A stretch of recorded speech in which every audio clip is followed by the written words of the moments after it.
तो मैं मानता हूं कि माननीय मंत्री जी अगर जेपीसी में रखने की इच्छा व्यक्त करते हैं तो यहीं पर ये चीज समाप्त हो जाएगी। माननीय अध्यक्ष जी, माननीय सदस्य बालू साहब ने कहा कि इसको जेपीसी को दे देना चाहिए। जब ये संविधान सुधार का विधेयक, संवैधानिक संशोधन जब कैबिनेट में चर्चा में आया, तब प्रधानमंत्री जी ने स्वयं मंशा व्यक्त करी थी कि इसको जेपीसी को देना चाहिए।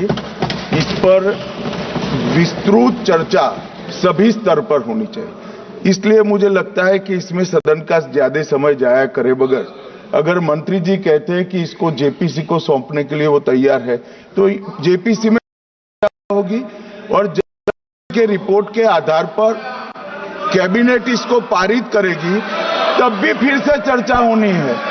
तो मैं मानता हूं कि माननीय मंत्री जी अगर जेपीसी में रखने की इच्छा व्यक्त करते हैं तो यहीं पर ये चीज समाप्त हो जाएगी। माननीय अध्यक्ष जी, माननीय सदस्य बालू साहब ने कहा कि इसको जेपीसी को दे देना चाहिए। जब ये संविधान सुधार का विधेयक, संवैधानिक संशोधन जब कैबिनेट में चर्चा में आया, तब प्रधानमंत्री जी ने स्वयं मंशा व्यक्त करी थी कि इसको जेपीसी को देना चाहिए। इस पर विस्तृत चर्चा सभी स्तर पर होनी चाहिए। इसलिए मुझे लगता है कि इसमें सदन का ज्यादा समय जाया करे बगैर अगर मंत्री जी कहते हैं कि इसको जेपीसी को सौंपने के लिए वो तैयार है, तो जेपीसी में होगी और के रिपोर्ट के आधार पर कैबिनेट इसको पारित करेगी, तब भी फिर से चर्चा होनी है। तो मैं मानता हूं कि माननीय मंत्री जी अगर जेपीसी में रखने की इच्छा व्यक्त करते हैं तो यहीं पर ये चीज समाप्त हो जाएगी। माननीय अध्यक्ष जी, माननीय सदस्य बालू साहब ने कहा कि इसको जेपीसी को दे देना चाहिए।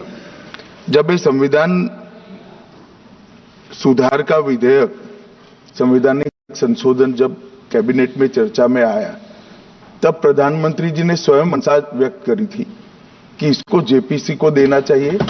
इस पर विस्तृत चर्चा सभी स्तर पर होनी चाहिए। इसलिए मुझे लगता है कि इसमें सदन का ज्यादा समय जाया करे बगैर अगर मंत्री जी कहते हैं कि इसको जेपीसी को सौंपने के लिए वो तैयार है, तो जेपीसी में होगी और के रिपोर्ट के आधार पर कैबिनेट इसको पारित करेगी, तब भी फिर से चर्चा होनी है।